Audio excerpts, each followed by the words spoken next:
and the Merrill Lynch mob and the J.P. Morgan Chase criminals.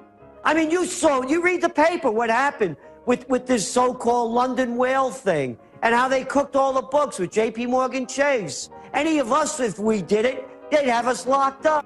You don't see any heads roll. And the people losing their homes. I have friends in Greece. I have friends in Spain and in Italy.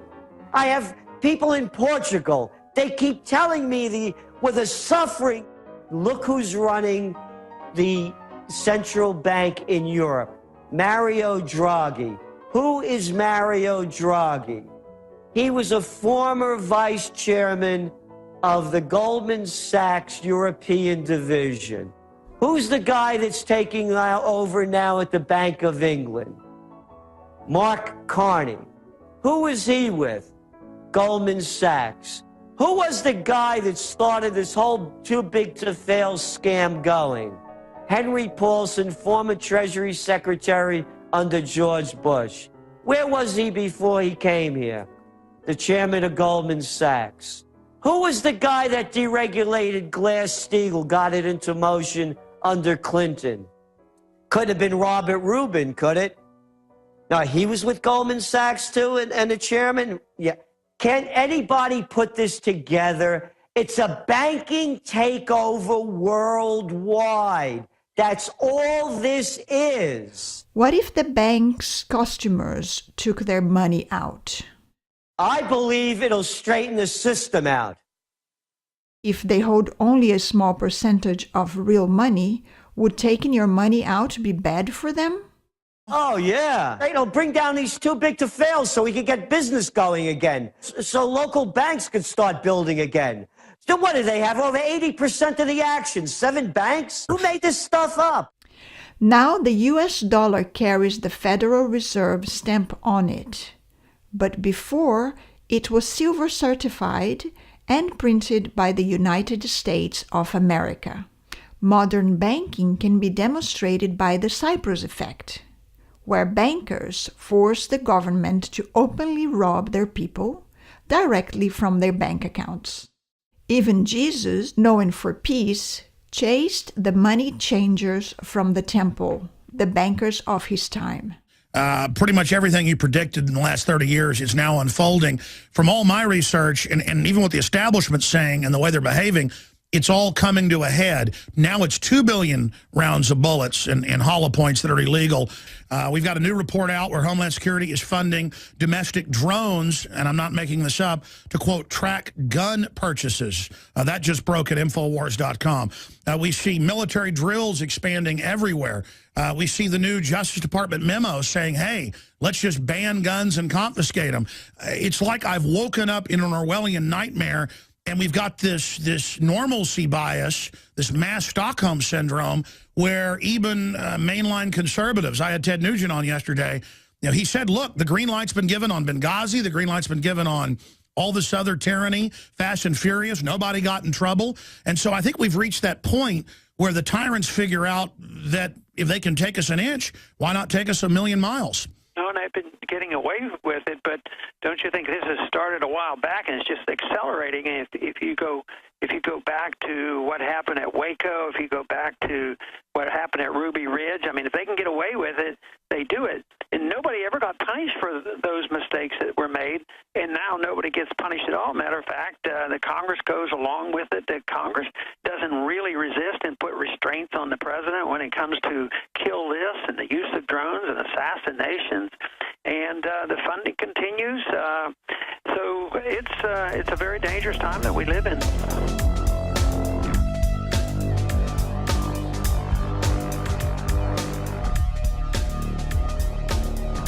The belief that the rights of man come not from the generosity of the state, but from the hand of God. We dare not forget today that we are the heirs of that first revolution. To those new states whom we welcome to the ranks of the free, we pledge our word that one form of colonial control shall not have passed away, merely to be replaced by a far more iron tyranny. We shall not always expect to find them supporting our view, but we shall always hope to find them strongly supporting their own freedom.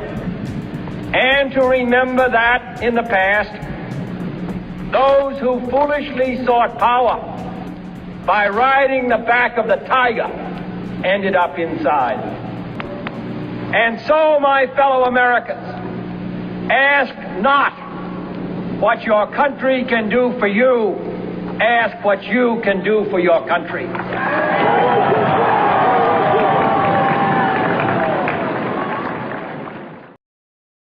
Facts are stubborn things, and whatever may be our wishes, our inclinations, or the dictates of our passion, they cannot alter the state of facts and evidence. Trust your eyes, the facts, and the laws of physics. Architects, engineers, and experts in physics and explosives have said, Building 7 was imploded in a controlled demolition. Evidence of that and much more was ignored in the government investigation. Check out every fact that we point out, because it's extremely important that we know the whole truth about this event. After all, it served as the pretext for the invasion of 2 countries, in which already over 1 million people have perished.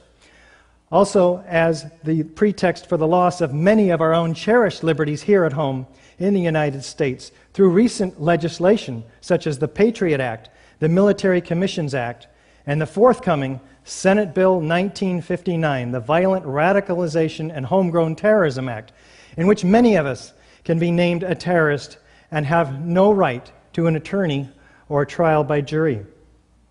Another 9/11 could happen again if we don't dedicate ourselves to finding out exactly what happened and why, and to bringing those actually responsible to justice. NIST, the National Institute of Standards and Technology, claims they found no evidence for explosive demolition at the Twin Towers.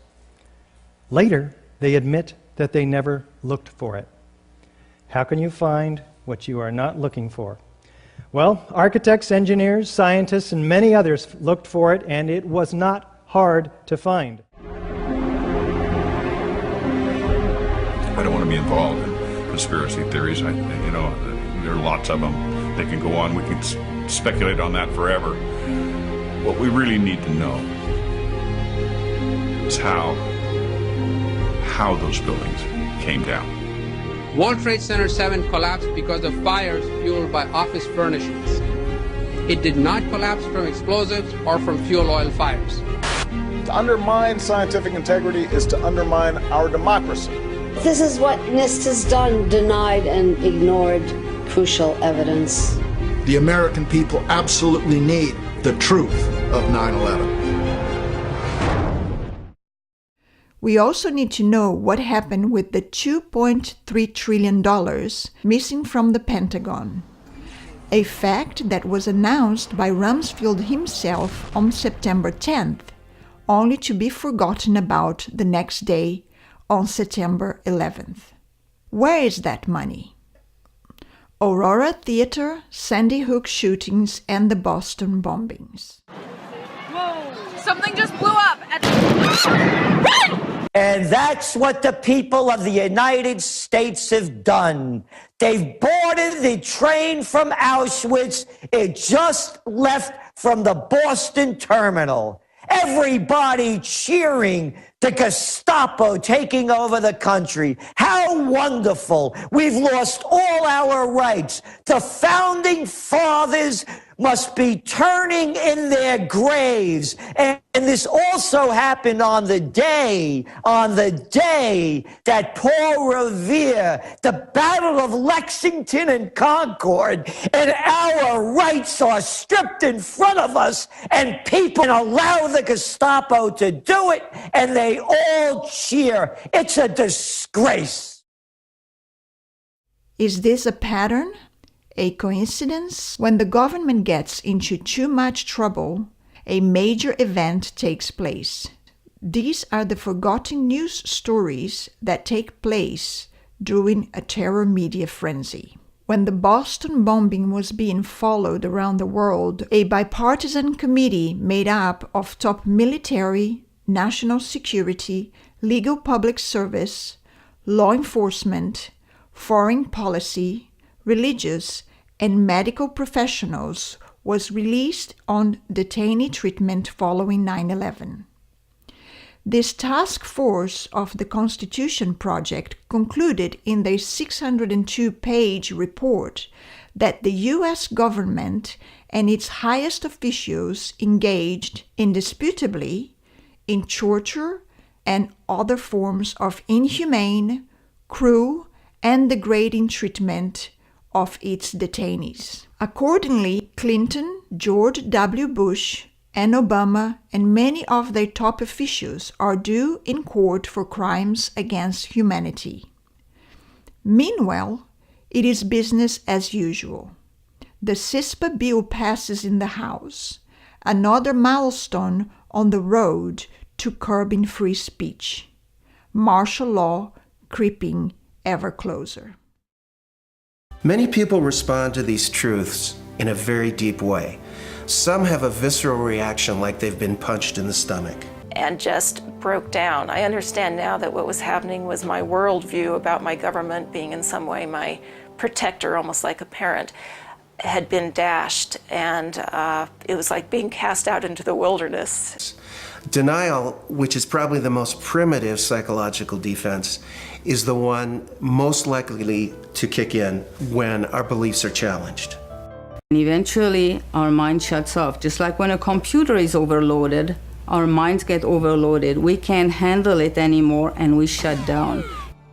And what some of us will tend to do is deny the evidence that's coming our way and stick to the original story, the official story, and to try to regain our equilibrium in that way. Another thing we can do is decide to look at the conflicting evidence and be sincere and be open-minded and look at both sides of the issue and then make up our own mind about what reality is. To begin to accept the possibility that the government was involved is like opening Pandora's box. Whenever we say, I refuse to believe, we can be sure that the evidence that's coming our way is not bearable and that it's conflicting with our worldview much too much. As I thought about all of these responses, I realized that what is common to every one of them is the emotion of fear. I mean, there are evil people who have evil motives and they want to do exactly what's happening. There are others, though, who are intellectually totally bankrupt. Obama said he was going to give poor people free stuff. The people are naive enough to believe that. So you put all that together and you end up with this calamity because they do not deal with the world as we would like to deal with it, and that is concentrating on individuals who have a right to their own life, have a right to keep the fruits of their labor, have property rights and contract rights and sound money, and get the government out of our way. So they don't work on that. They work on the opposite. But, sure, but Dr. Paul, here's my question. Trying to figure out exactly their scheme and their plan and who did what when has to be counteracted by us getting out in front and saying there is a better way, and that way is something that we had a taste of in this country, and we're losing it. We need to wake up the American people that the answers are there for us. We just want to look, and I think in many ways that is happening. A lot more people are waking up, but it's going to be a terribly tough struggle. We find a president giving away billions of dollars in foreign aid, which he is not entitled to do. I have searched the congressional records, the congressional globes, the annals of Congress, to find out if there is an empowerment for the federal government, our Congress, to dish out billions of dollars every year like a Santa Claus to foreign nations, and I could not find it anywhere. And where the Constitution is silent on a provision, it means it is a prohibition of that provision. What I did find was that when President Monroe was trying to get us involved in Latin America, he tried to get some money sent down there, and the Congress stood on its hind legs and said, this is a matter that's out of your purview. This is a matter for the Congress, and we deny you foreign aid because it's not constitutional.